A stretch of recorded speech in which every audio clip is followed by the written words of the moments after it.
Hello, welcome to Essence Tai Chi. Here we have another chance to get an introduction to Tai Chi and Tai Chi principles. And I'll also talk about later why did I decide to create Tai Chi and Essence Tai Chi. So at times I'm going to give you a little of my own history of Tai Chi and Tai Chi history. And this is mainly for people who don't really know too much about it, but hopefully for other people who've studied and know something about it, maybe this will be educational for you too. But it's kind of my personal journey, and it's also the reasons why I want to create this Tai Chi and Essence Tai Chi. And the main reason is my first 7 years of study, I basically didn't learn anything other than a form kind of robotically. So I basically wasted 7 years. And even after that 7 years, even though I found better teachers, and there are good teachers out there, the art isn't really taught that well. And there's lots of excuses, like one of them is English doesn't have words for these things, and yada, yada, yada. But I found that most of that, if not all of it, is completely untrue. It's because teachers are lazy, unethical, or they don't like white people, or black people, or American people, or whatever. Chinese culture, Asian culture can be very, for lack of a better word, clannish, racist even. So they may not want to teach you, and there's other reasons too, I suppose. But here at Essence Tai Chi, you're going to get what I know is true. I don't hold information back, and you're going to study you're going to learn the essence of the art. And the essence of the art is more than just fighting. The essence of the art is meditation. Tai Chi principles are universal. They're a way of life. They can enrich your life. There's a tremendous culture behind Tai Chi. Tai Chi principles go way back, 5,000, 10,000 years into Chinese history. These are universal cultures, a way of life, principles that go beyond race, culture, history, time, gender, you name it. They're universal principles for everybody, so you can have a happy, healthy life and an enriched, intelligent life. So without further ado, I will show you the three main styles of Tai Chi. The original one, according to historical records, is Chen style Tai Chi. There's a village in the middle of China called the Chen village. A general, after a war period, came to their village and started, he must have been related to the Chens or something like that, because it's a Chen family of the village, everybody's name is Chen. And they already had existent martial arts there. So he was a general in the army, successful general obviously. That was back when they wore armor, so you can see some of the movements are kind of like this because they wore armor back then. So there's lots of chin na, eagle claw, there's a Shaolin influence. Chen style Tai Chi, it has explosive movements, slow movements, fast slow movements, changes of pace, emphasizes elbow strikes a lot, shoulder strikes, punching of course, kicking. But it's basically more or less right off the battlefield into that period of Chinese history where people really fought for real. So you'll see it kind of has a little bit of a wilder, more wilder flavor than some of the more refined styles of Tai Chi, which are highly sophisticated Neigong systems designed for healing more. Although Chen style has that, Chen style's primarily focus, I would say, is martial. So I'll do a few notes. It's also a beautiful style and quite athletic, mainly suited for young people or people with experience in Tai Chi or the arts.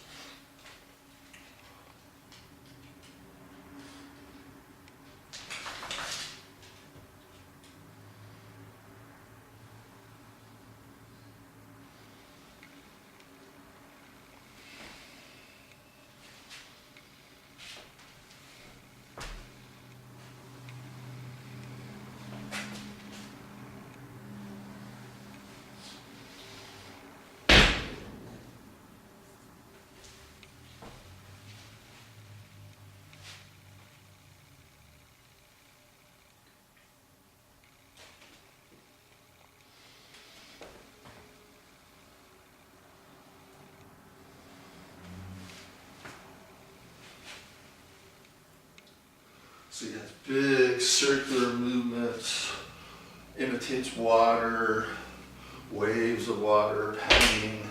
There's Chen, these spiraling circular movements are very overt, and they're not unique to Chen style, but they're very obvious and overt in Chen style. They're not really hidden very much at all. Other styles, they have them so internal that they're somewhat hidden. So I'm somewhat restrained by space here, so I'm somewhat ad-libbing.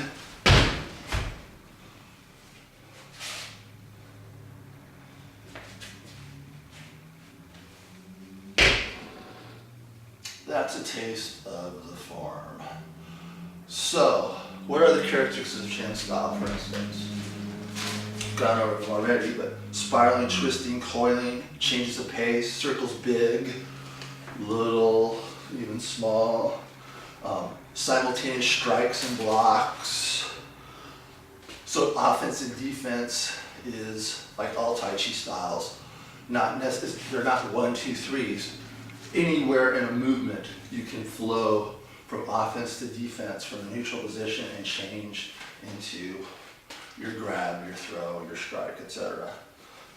Suddenly fast, suddenly slow. You saw I took it into the punch. I suddenly went a little quicker. All Tai Chi styles are based on a story of the founder, of the legendary founder Chen Feng, who watched a bird, probably a crane, fight a snake. So you have bird-like movements where you open up like a bird, and you have coiling snake movements, for instance. Pretty obvious stuff. Fudging, issuing power. Again, there's wrapping and coiling, chest, stomach, folding and closing, which other styles they call bend the bow, shoot the arrow. Wu style is very famous for this flexion and extension of the spine, where you move the quad, the hips backward, the middle spine, the neck, bird's nest area. So it's a basic movement, flexion and extension. This is something, if you study craniosacral therapy and related arts, which I have extensively, this is pretty much the most fundamental movement that people can do, is flex and extend. So Tai Chi has these bendings and straightenings, these flexions and extending. In Wu style, it's a very sophisticated, deep Neigong. The principle is called bend the bow, shoot the arrow. All styles have this quality, but Wu style really specializes in it, for instance. But Chen style has it as well. Although it's easy to overlook in Chen style because there's so much going on. But the essence of the art, on one level, is this bend the bow, flexion, extension. All styles, Yang style, Wu style, Chen style have this. So there's another very famous master who's influenced Chen style recently. Some people call his Chen style a combination style, whatever. It doesn't really matter what you call it. It's basically a Chen style. He probably had a huge background in Xingyi, so some of the movements look like Xingyi. He was a very large man. His name was Feng Suchang. He recently died. He was probably the #1 Tai Chi person in all of China for years and years and years. He was also a Tai Chi Na doctor. He taught Qigong. Very nice man, very cultured man, very powerful man, great teacher. So his style is a little bit bigger and has bigger circles. It's a little more designed for health and Qi development than the real super coiling, combat-oriented Chen styles. Not that he wasn't a great martial artist, and not that people at that school aren't great martial artists, because they are. It's just that they're practicing a little bit more for health and longevity than pure fighting. So it looks different, and there's different values involved there. So I'll do a little bit of that flavor. Haven't done it for years, starting to practice it a little bit more. So it's based on moving the fluids in the body. It's not as structurally oriented, I would say. You kind of need to have a good structure thing going for you in your movements. But it's slower, and it's based on literally moving the blood and lymph in a smooth, graceful manner. It also has an idea of non-violence on some level, have a peaceful, meditative, calm mind. So it's, again, it doesn't have that super combat-y or mindset to it.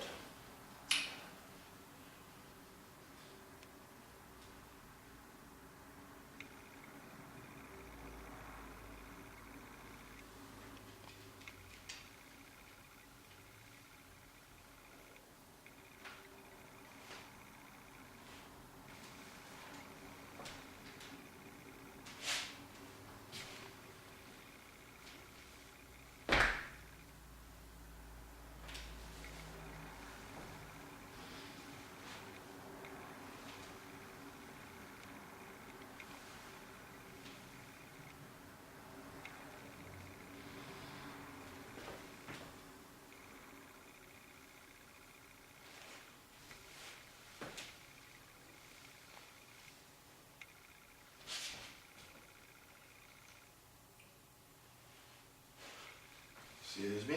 I haven't practiced this one in weeks, so I sometimes forget the flavor a little bit.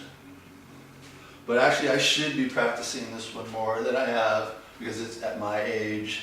I'm not super old, I'm 54 years old. That's the way I should be practicing. It has lots of really fine, developed Chen exercises like these. So there's lots of basic exercises, really good for health. And again, you're doing this shrinking, expanding, opening and closing, bend the bow, shoot the arrow. But you're moving in other dimensions rather than the vertical plane. You're working the horizontal plane and diagonal planes quite a bit. So it also has this idea of rolling waves. Yeah, like a wave breaking. But it's based on relaxation and sinking the chi. That's an incredible emphasis. Some of the other styles of Chen style, it's easy to get a habit of too much rising energy, too much aggression on one level. So there's a lot of joint rotations, it's a steady rhythm, it's smooth and continuous. They don't emphasize fudging so much. There's a big emphasis on health and meditation in Master Feng Suzhang's school, Grandmaster Feng actually, in his school. I studied that style somewhat with my teacher George Xu. He originally was born in Shanghai, now lives in San Francisco for years and years and years. And I studied with him for 19 years. We studied Chen Shaowang's school at first, their style. Then we got into Master Feng's, and then we later got into Chen Fa Ke lineage through Ma Heng. And but basically we were studying from George. So George would bring these different teachers at different schools over, kind of glean what they were about, and then George would slightly modify things. So in some way, my style of Chen style and what I do is greatly influenced by George Xu, no question, who is a fantastic martial artist, very creative, and he's probably one of the top masters around, and he's constantly trying to improve things. George has a real fighting background, but he has good health, and he does emphasize health to some degree. I emphasize health a lot more than he does, and that's partly out of necessity. George is super healthy and doesn't have injuries and problems, unlike a lot of his students. But George is still going strong at this day and age, and I'm sure he's still traveling, looking for masters to bring over and share more Chen Tai Chi. Okay, so let's move to Yang style. So Yang style is originally there's a story where this man was a servant, the elder Yang, and he was a servant in the Chen family, and he would sit in a tree and look over in the courtyard and watch the Chen style family doing their secret practices, etc. And if he'd have been caught and seen that, they might have put him to death. But for years he was a servant, etc. But at night he'd go out and watch, and then he'd practice on his own, and he got really good. But one day, I guess they caught him watching. So they brought him in front of the elder grandmaster in the Chen village, and so this man basically had a choice of putting him to death or whatever. So what he did was he asked him to demonstrate his his style, what he learned. Turned out he was better than all the other students. He demonstrated his form, everything. He showed two-person application. Was probably a little fighting, but he came out on top, and he was by far the best student. So what happened was he was allowed in and was allowed to study with them in person, not just by sitting up in the tree. And then the lineage was eventually passed to him. So this man later came out and developed Yang style. He later moved out of Chen village, had his own family, and started Yang style Tai Chi, which is probably the most popular Tai Chi style in the world. Later on, his kids and grandchildren, like Yang Shenfu, or et cetera, came out, and they really popularized Tai Chi in Beijing. And they were all great fighters, and yet they too have an aura of secrecy about them too. So as good a style as it is, you have to kind of know what the internal workings are, or again, it's pretty easy to just do relatively empty movements. If you have a good teacher and a teacher willing to teach you, it's a great system. If you don't, you're somewhat out of luck. So I'll just show a few movements of what a kind of a generic yang style.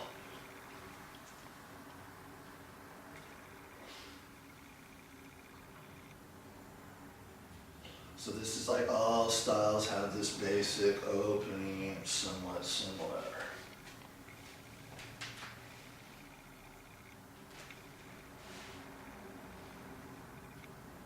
Big circular movements, opening the body.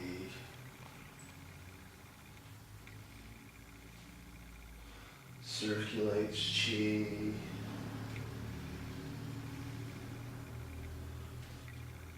So all you yang style purists watching me do it, I'm sure you're cringing because I'm not really adhering to any classic. Just going through the movements in a general way.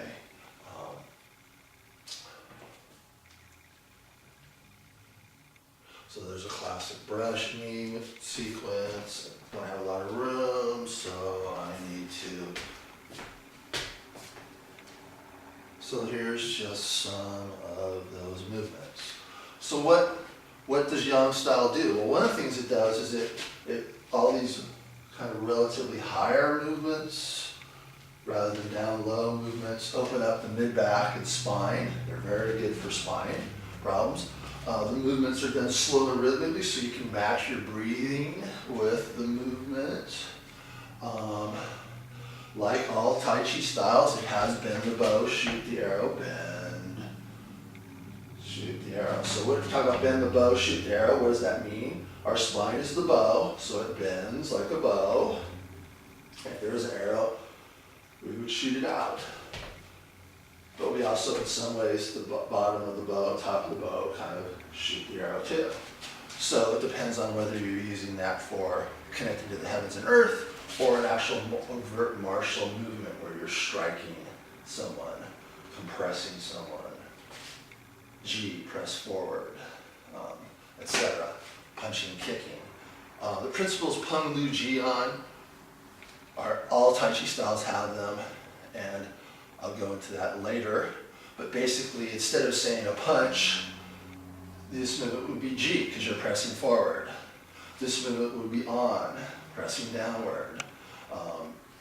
Peng, a rising movement, could be a block. So rather than overtly say, this is a block, this is a strike, the things can be matched together, and it's not a linear way of thinking. Peng Lu Ji and on should be in all the movements you do in Tai Chi. Those qualities, they're not really a technique, they're qualities, should be in all movements, in all styles. Okay, so let's move on to Wu style. Wu style I have the least amount of experience in, but it's probably become my favorite style. One reason is it's so good for health, and it's really good for relaxation and meditation. It's really calming and soothing in these high times of stress. But by I mean calming and soothing, I mean you don't collapse and go to sleep after you do Wu style. You have an aware presence. You're just not hyped up. You're in a parasympathetic nerve response rather than a sympathetic nerve response. You're not winding yourself up into some frenzy. You're calm, cool, and collected, yet very alive and present. And the movements in Wu style, it's in general a small frame style rather than say the large frame like Yang style, they take big postures. Chen style a lot of times has some pretty big postures. Although all these styles have large, medium, and small frame styles and forms, Wu style is primarily a small frame style. So what that allows you to do is focus on the spine and the internal organs and the fluids of the body and all kinds of internal details. Because a very large stance puts you in a position where it's difficult to maintain your balance for very long or stand here very long. So you're focusing kind of somewhat on the struggle of the muscular effort, and you can't focus on the internal as well. So a small frame style allows you to be in that meditative state where you can get into incredibly fine detail of what's going on in your body, in your blood, lymph, your internal organs, deep structures in your brain, etc., glands, etc. So I'll do a little Wu style. And again, forgive me, Wu stylists, if it looks terrible. It's just a style I've done and learning, basically. But it bears mentioning because the Neigun of Wu style is maybe the most highly developed of all the Tai Chi styles. So I understand the Neigun very well, not particularly great at the form, or don't know a lot about all the intricacies of the style. So, but the Neigun part is a precious gem, and that I do understand. Okay, so here we go.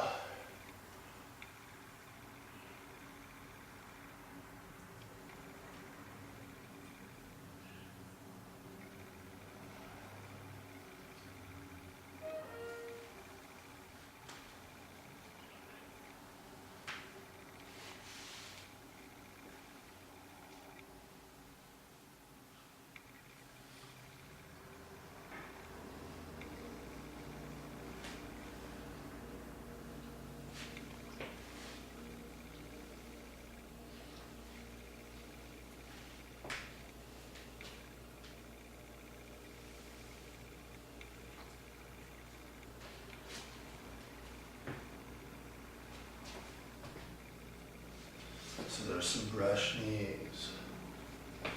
So what are we doing? We're bending the bow. We're shooting the arrow. We're bending the bow. We're shooting the arrow.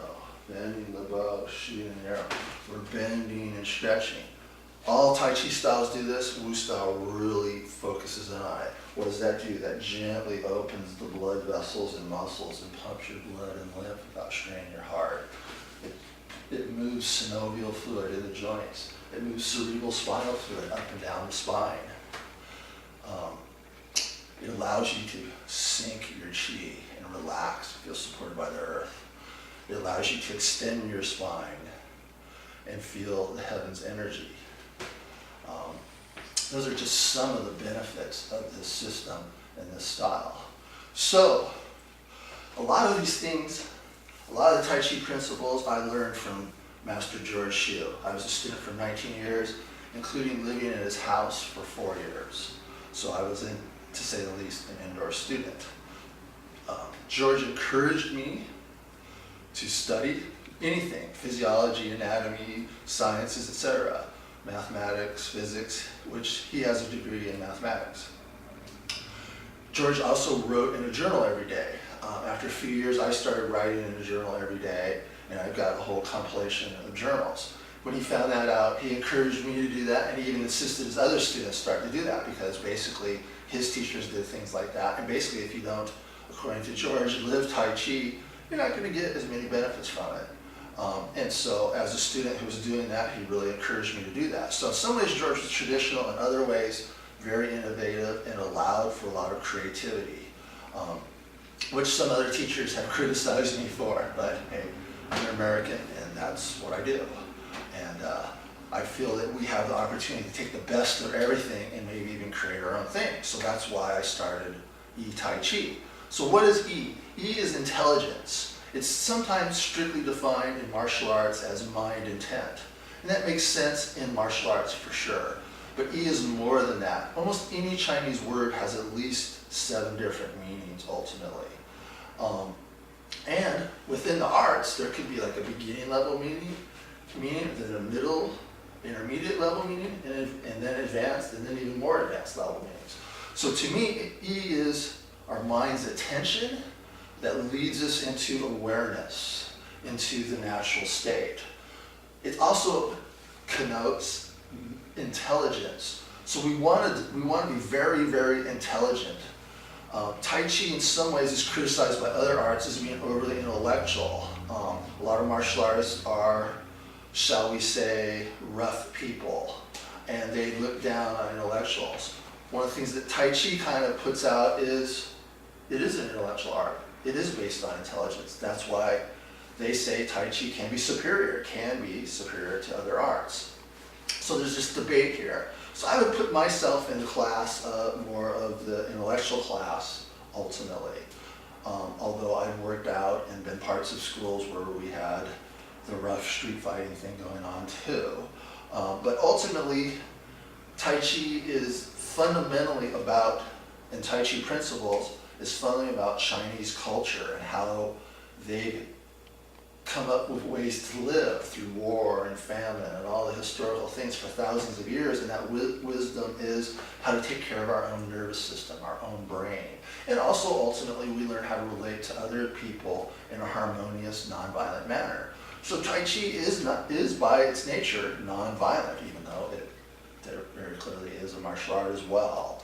So that's what separates it and makes it a little different than a super combat-oriented art. Nothing wrong with a combat-oriented art, but that's for professional soldiers and policemen and people who decide to kind of go in that direction and make that warrior-soldier thing a profession more than the average person. So Tai Chi is for everyone, and it basically has cultural values. So some of the most important principles, in my mind, probably the most important principle is Kai Her. Chinese called Kai, to expand, open. So that's opening in general. Her, one way to translate it is closing. A better way is integration. It literally means coming together in time. So if I open up, Kai, expand, and then I Her, my joints and spine, everything's coming together in time. And I find a unity here. I have Her, I have integration, I have oneness in my posture, and hopefully in my intent, in my E. So you might see movements like this, Qigong movements, like expanding and closing a ball. So we're opening and closing, Kai, Her. So this movement is a lot like flexing extension, a lot like bend the bow, shoot the arrow. Almost all movements involve opening, expanding, contracting, coming together in time. So this movement was happening in our mother's womb when we were alive there. It's happening as we're alive in a physical body, and it happens all the way till when we die. And also, we have cerebral spinal fluid that's moving through, and that gives us this like curling and expanding. That's been going on our entire life. It goes on even when we're sleeping. So Kai Her is a way to keep that flexibility and that youthfulness and that bouncing of a body that a baby has. So it's a way to keep our health and our longevity and our youthfulness. It's also good for your psychology. Life's a lot better when you bounce around and aren't so rigid and stiff. So that's probably the most important principle in my, and a lot of the other principles revolve around this Kai Her, this opening and closing, like one thing moves, everything moves, one part stops, every part stops. All Tai Chi styles do that. Everything should be moving. And then when I stop, everything should stop. Syncing the Qi is another important aspect. I dealt with that a little bit with my first video when I mentioned the exercise Great Bird Spreads Wings, but we want to drop down and sink into the earth and feel the Qi, feel the earth's presence, its energetic field, and we want to move with that flavor in mind, with that quality in mind. This is very good for our health, very good for our psychological and mental states to move like this. It's a great antidote from too much caffeine and going crazy on the freeways every day and working perhaps in a chaotic work environment.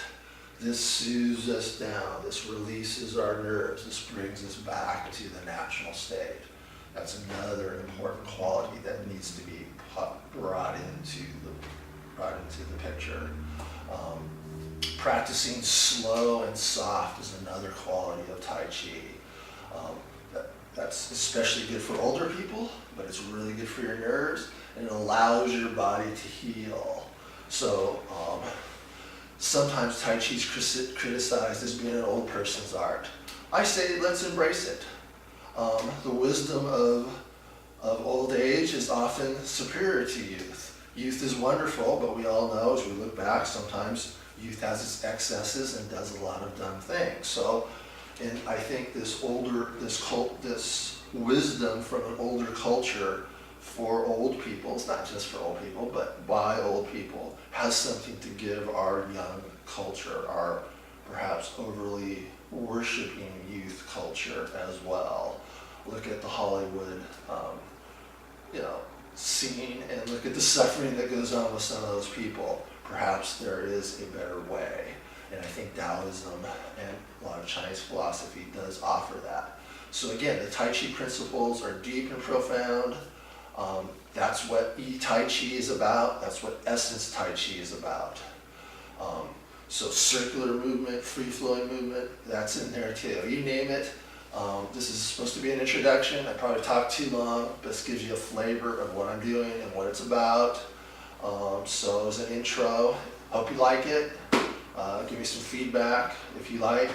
But that's my first attempt at defining what it is I'm doing here with Essence Tai Chi and Eat Tai Chi. Thank you very much for your time.